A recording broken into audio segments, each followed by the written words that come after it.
El Palmar en Venezuela, por más de 60 años. Quianlón con Q, en el Centro Comercial de los Techos Azules, en la avenida 87 con la calle 25 en Doral. Reservaciones en el 305-477-8188. Quianlón, la casa del famoso pato pequinés. Cada tarde con Agustín Acosta, Marián de la Fuente y Carlos Acosta.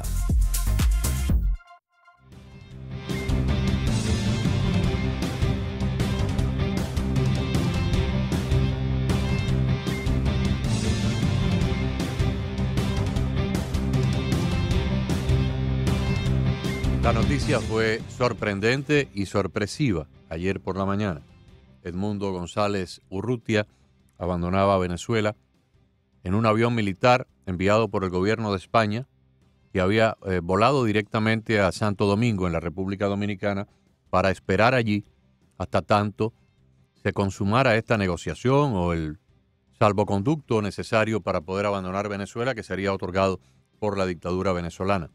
El avión aguardó las instrucciones y finalmente voló a Venezuela para recoger al presidente electo y trasladarlo a España, previa escala en Santa María de las Azores para rellenar combustible.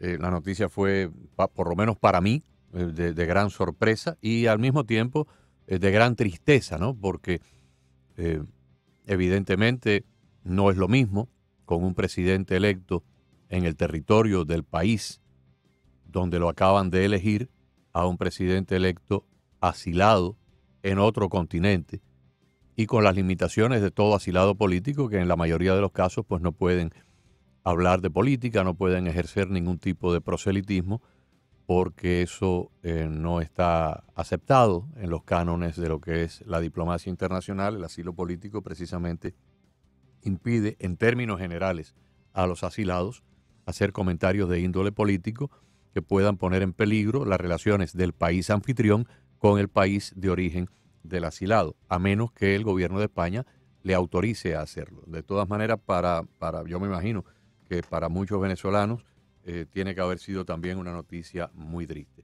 Para ponerla en contexto, vamos a conversar en este momento con Antonio de la Cruz. Antonio de la Cruz es venezolano, experto en materia petrolera, analista político y presidente de Inter-American Trend y uno de nuestros colaboradores más importantes sobre todo lo que tiene que ver con Venezuela. Antonio de la Cruz, muy buenas tardes. Muy buenas tardes, Agustín. Un placer siempre estar contigo y tu audiencia. Claro que sí. ¿Dónde estaba usted y cuándo se enteró de la noticia? Yo me enteré el sábado 11:30 de la noche. Empezaron los chats con periodistas. Se había dado el anuncio por parte de Delcy Rodríguez y a esa hora me enteré. Empezamos a conversar. ¿Y qué sintió? ¿Cuál fue la primera emoción que tuvo cuando se enteró? Mi primera emoción fue que me ubiqué y dije, esto tiene que estar acordado con María Corina Machado.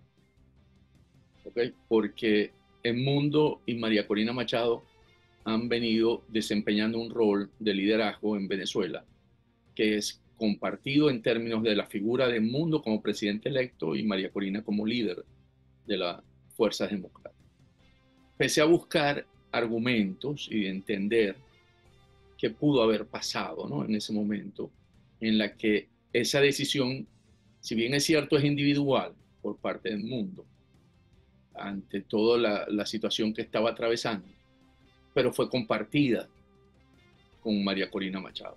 Entonces, recuerdo que en ese grupo de chat me acordé de algo, de un tuit de María Corina Machado que había hecho 5 días anterior, en la que ella dice, al final cierra, con serenidad, coraje y firmeza. Con eso cierra el día que ella dice que cuando amenazaron a Edmundo.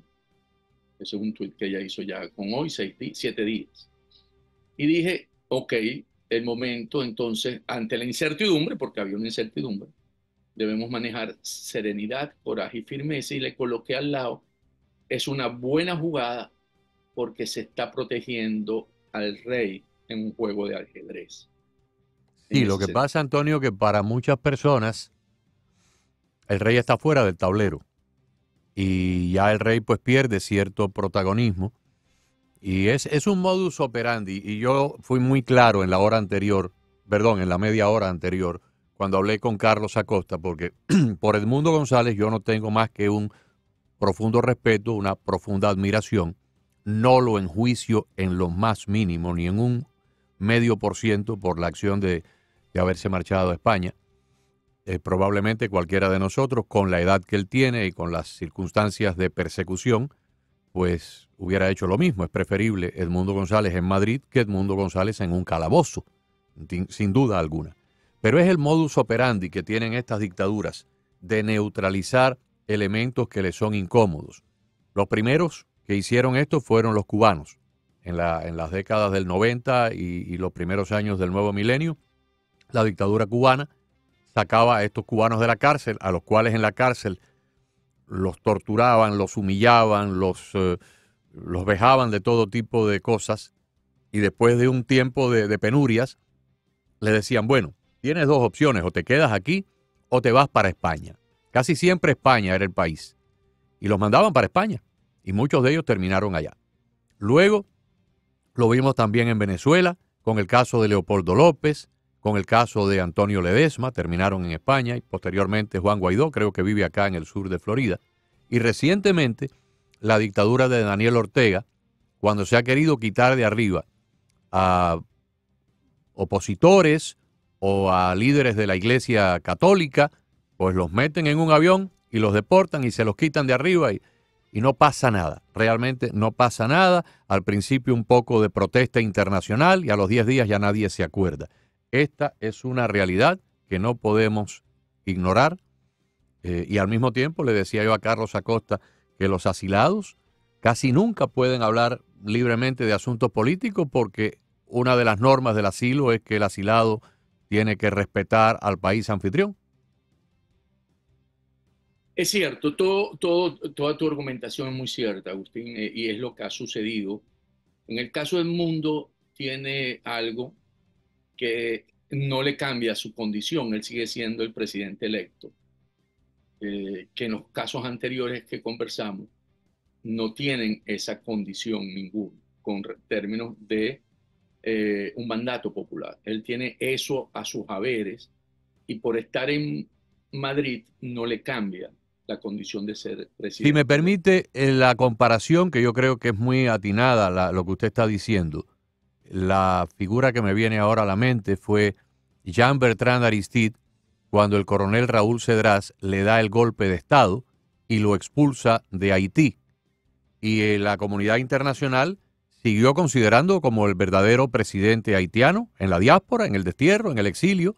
Estuvo en África, estuvo en Europa, vivió un tiempo acá en los Estados Unidos, hasta que luego hubo una coalición formada de países de la OEA que autorizaron una invasión de Haití para deponer a Cedras y restaurar la democracia con Jean-Bertrand Aristide. Afortunadamente, el día antes de que se iba a realizar la invasión en 1994, Cedras aceptó marcharse a Panamá y luego regresó a Jean-Bertrand Aristide a la presidencia. Pero es el único caso así de una persona. En este caso, Edmundo nunca ostentó la presidencia como tal, pero bueno, presidente electo. Pero no deja de ser presidente electo. Jean-Bertrand Aristide era presidente en funciones. Es correcto. Entonces, y además, es cierto lo que tú también señalaste, de que él se tiene que ajustar a lo que converse, las reglas que le marque el gobierno de Sánchez. Por eso él tiene que esperar tener esa conversación cuando regrese de China para ver cuáles son las limitaciones que le va a imponer tener el asilo. Porque eso es cierto, los países establecen unas condiciones que son las que se acuerdan con la contraparte, en este caso el régimen de Maduro, para poder darle ¿cómo se llama?, el salvoconducto y pueda irse a ese país que lo va a recibir. Entonces, pero también tenemos que ver aquí, Agustín, que es que el régimen, si lo queremos ver como una guerra, está abriendo dos frentes. Porque la otra condición que tiene el caso de El Mundo es que María Corina Machado sigue en el país. y ella es la líder de esta resistencia dentro del país. Entonces, ¿qué ocurre? El mundo como presidente electo y María Corina como líder de la Fuerza Democrática internamente, el régimen está abriendo un frente en el exterior y un frente en interno, si lo vemos como una guerra. Entonces, porque, y allí, cuando tú sabes, tú tienes que dirigir esfuerzos para poder enfrentar los dos frentes, porque si bien es cierto, el mundo va a estar en una condición en España, pero también tiene unos compromisos adquiridos con los venezolanos, bueno, los eligieron más de 7 millones, y tiene una referencia con países que hasta ahora lo han respaldado.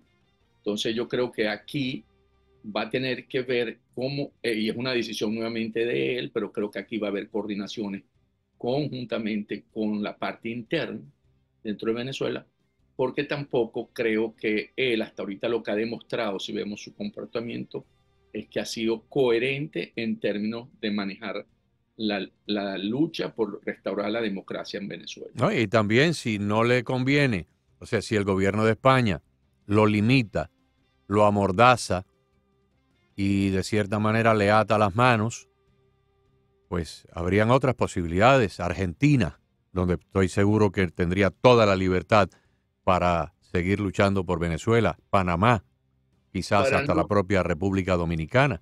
Serían países que estarían dispuestos quizás a acogerlo, darle el debido santuario, pero con la libertad de que él, como presidente electo, pues siga haciendo lo que considera oportuno. correcto, en eso también me he paseado. Creo que hasta que no logremos que los 6 rehenes que están en la Embajada de Argentina puedan salir de ahí, Argentina la opción no es tan directa, pero sería la ideal. Yo también creo que es la mejor. Sin embargo, para ponerla fácil, he pensado, y creo que podemos coincidir ahí, que yo iría a Italia. ¿Okay? Italia está ahorita manejada por esta mujer, la Meloni, Giorgia que Meloni. sí, con Giorgia Meloni, que creo que sería también una gran aliada, que entiende esto de otra manera, ¿verdad? Y podría tener libertad y seguiría en Europa. Si eso, yo creo que tendría que moverse al continente americano, y estoy de acuerdo contigo, y creo que la mejor país para estar es Argentina, por estar Milei ahí y podría contar con todo el respaldo. Aunque Panamá ha sido también muy, ha estado muy presente y muy vivo en eso de restaurar la democracia en Venezuela. Y entonces podría también ser eso. Yo creo que hay opciones, hay muchas opciones. Y además, si queremos especular y ponernos a pensar en grande, ¿verdad? Si tuviéramos un periodo normal en Venezuela ahorita tendrían que estar las comisiones de enlace para la transferencia de gobierno y cómo están quedando las cuentas, los ministerios. Y entonces él podría tener hasta un gabinete si quisiera, si estamos pensando que el 10 de enero va a asumir, ¿verdad? Como lo ha venido planteándose, para negociaciones, para ver y evolucionar y dar cara a un gobierno que ya tiene y no es igual al de Juan Guaidó, porque Juan Guaidó nunca tuvo la legitimidad de origen, él fue legitimidad constitucional, él ocupó un vacío constitucional, que es diferente. Y entonces podríamos tener, por ejemplo, estoy nombrando nombres, no he hablado con ninguno de ellos, un canciller como Diego Arias sería excelente para poder manejar todo este mundo de relaciones exteriores y poder tener estos cambios, porque sí creo que si hay que enfrentar este régimen, hay que seguir luchando adentro y afuera, porque si hay algo que muestra la voluntad del pueblo venezolano, es que hay más de 7 millones venezolanos que están en Venezuela que quieren un cambio. Y eso no, el país cambió después del 28 de julio. Por supuesto, el régimen sabe que tiene que someter esa situación con mucha represión y mucha violencia, pero resulta que eso también le pone un costo a Maduro en términos también costos internos, en términos de el caso de la CPI, el caso de la justicia internacional, ¿verdad? Yo creo que él también está corriendo riesgo.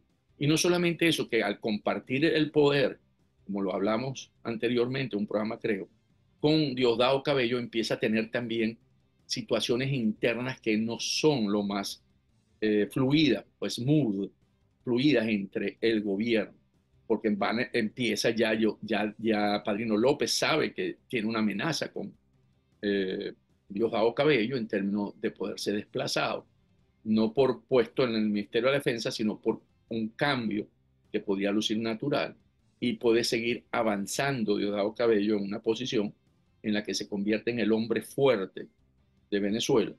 Y el último periodo de la Asamblea Nacional de Maduro se cumple en el 2025 y tienen que nombrar presidente nuevamente de Asamblea Nacional.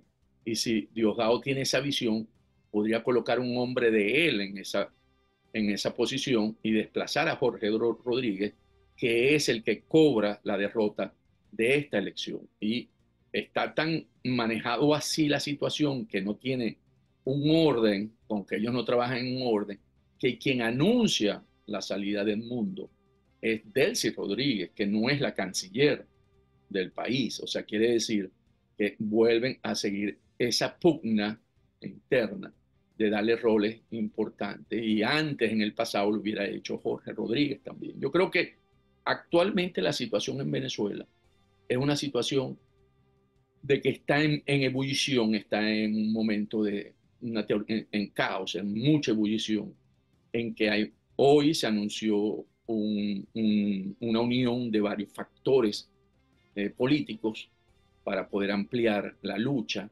¿okay? No lo quieren llamar un frente, ¿verdad? Pero o sea, es un tipo de frente donde hay miembros de otras posiciones políticas, de izquierda, de centro, de derecha, confluyendo para una acción de unidad dentro del país en términos de enfrentar a Maduro. Entonces, insisto, el régimen, ¿qué quiere el régimen? El régimen usa la guerra psicológica, por supuesto, lo sabe manejar muy bien.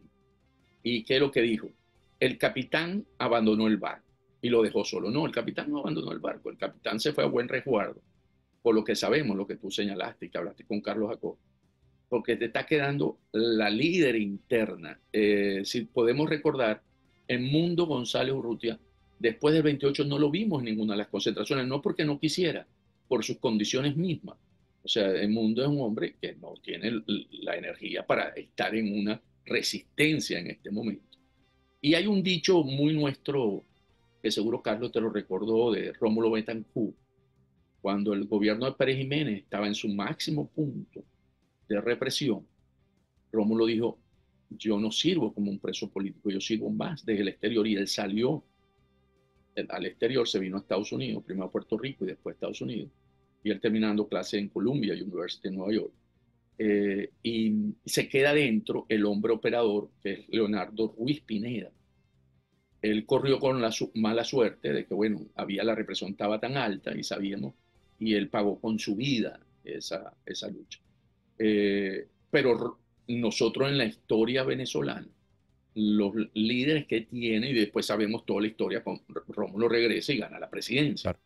Ahora, en el caso, aquí hay dos, tal vez, cosas importantes o puntos de debilidad de la dictadura. Evidentemente, todo gobierno, cualquier gobierno en el mundo puede caer si una gran mayoría de las Fuerzas Armadas se amotinan contra el presidente o la presidenta de turno, o el rey, o lo que sea, o el primer ministro. En este caso, en Venezuela, podemos más o menos imaginar que ese mismo 70% que votó por Edmundo dentro de la sociedad civil, pues también un 70% de los uniformados de la Guardia Nacional, del Ejército, de la Policía, tienen que haber votado por Edmundo. Imaginamos que más o menos la correlación estadística es esa.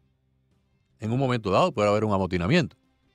Y por la vía internacional, yo no creo que vayan a haber acciones más que protocolarias en la OEA, en la ONU, en el Mercosur, en otros lugares. Pero sí me parece que lo de la Corte Penal Internacional pudiera ser muy interesante.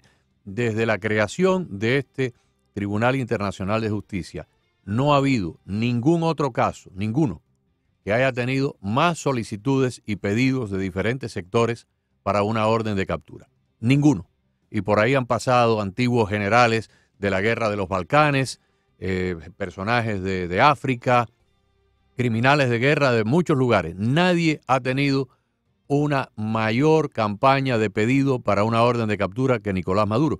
Se lo ha pedido la OEA, se lo ha pedido el grupo Human Rights Watch, se lo ha pedido a la Corte Amnistía Internacional, se lo han pedido los propios juristas venezolanos. Y ahora, para más recientemente, un grupo de 30 expresidentes de América Latina, los que integran el grupo de IDEA de América Latina y de España, entre ellos está José María Aznar, Álvaro Uribe, Andrés Pastrana, Mireya Moscoso, Laura Chinchilla. Hay un montón de mandatarios que tienen un peso porque estuvieron al frente de gobiernos democráticos, son casi 30 de ellos, y acaban de presentar la semana pasada una ponencia ante la Corte Penal Internacional en Europa pidiendo el arresto de Nicolás Maduro. En la historia de ese tribunal jamás ha habido una sola figura a la cual tanta gente haya pedido que se le procese. Yo me imagino que tantas veces va el cántaro a la fuente hasta que se rompe. No sé si esta frecuencia de peticiones va a acelerar el proceso, pero eso pudiera ser interesante. Comparto totalmente, porque el otro elemento que hay, y ahí es este que está señalando, que es que si se da la orden de captura a Maduro y a algunos miembros de su cadena de mando por parte de la CPI o por cualquier otro tribunal internacional como lo hicieron en España cuando Pinochet, el juez Garzón, ¿verdad? Argentina tiene justicia internacional, un tribunal. Empieza a generarse lo que tú dijiste internamente, una situación dentro de Venezuela, dentro de las Fuerzas Armadas, ¿verdad? Donde Maduro empieza a tener un quiebre que esos puestos de mando van a empezar a considerar que Maduro tiene una orden de captura y eso va a generar tensiones internas y puede lograrse el quiebre que se busca. Aquí la Corte Penal Internacional, el fiscal Khan, para mostrar, ha tenido todas estas solicitudes y él ha tomado su tiempo para ello. Sin embargo, pienso que lo que hizo el régimen, porque para mí fue el régimen, de poner a circular el fin de semana que la defensora de Maduro y de Diosdado Cabello es cuñada de Karim Khan, le mete más bien más presión a Khan para poder tener que producir una decisión, porque si bien es cierto, eso no nosotros lo conocíamos, porque hasta que no salió no se conocía. Ella está en ese equipo de defensa desde noviembre y la Corte no consideró que había conflicto de interés. Y todos los casos que llevó el régimen de Maduro y que presentaron a través de la defensa, no prosperó ninguno de los hechos, ni el retraso, o sea, porque pidieron que se pospusiera la audiencia, ¿verdad? Pidieron que no se aceptaran algunas causas y todo hasta ahora no ha tenido ninguna resolución a favor de Maduro. Entonces yo creo que en ese sentido lo que busca el régimen es precisamente porque sabe que eso es uno de los puntos, de los talones de Aquiles que tiene. Sí. Es que alguien se tomara y empezara a gestionar una recusación contra el fiscal, porque eso retrasaría todo el proceso. Yo creo que, vuelvo a insistir, estamos en momentos donde tenemos que tener serenidad, coraje y firmeza. Aquí no nos pueden mover. Aquí hay que ver primero la intención, ¿verdad? Yo tengo siempre un ejemplo aquí, Agustín, y disculpa que me extienda. No hay un acto desde el punto de vista ideal, si tú te elevas idealmente, no lo vamos a ver todavía terrenal, más hermoso que matar por amor. Porque eso es lo máximo, es el máximo amor, o sea, pero no, éticamente eso no es permitido, eso no porque la intención es lo que vale. Tú no tienes el derecho a quitarle la vida a otro, ¿okay? Tú no puedes, o sea, eso no es una decisión que tú puedes tomar, porque aquí entra eso. Entonces yo creo que aquí hay que empezar a evaluar la intención de los hechos. Cuando Maduro dice que abandonó el mundo, el barco, porque ese básicamente es el mensaje. ¿Cuál es la intención? Desmotivar a los venezolanos y que todo ese 7 millones se siente desmotivado y no tenga esta unidad ahorita de propósito del seguir luchando. Cuando nos dicen que es cuñada de Karim Khan, ¿cuál es la intención? Es que recusemos al fiscal para que podamos ganar más tiempo. Entonces, yo creo que hay que empezar a tener por eso digo serenidad, coraje y firmeza, porque hay que pararse en las perspectivas, cuál es la intención de Maduro con cada uno de estos hechos, porque, insisto, Maduro no está en su momento Maduro. Maduro sigue siendo ilegítimo y Edmundo González es el presidente electo. Esas condiciones no se han movido. Maduro no ha ganado con estas acciones absolutamente Antonio, nada más. se me termina el tiempo, pero es un capítulo más. Me imagino que conversaremos pronto a medida que vayan sucediendo nuevos acontecimientos en esta complicada situación venezolana. Muchísimas gracias. Gracias, Agustín. Un placer. Siempre Claro que sí. Antonio de la Cruz, destacado analista, experto venezolano, analista político, presidente de Inter-American Trend. 4 de la tarde, 5 minutos, somos Actualidad 1040 AM.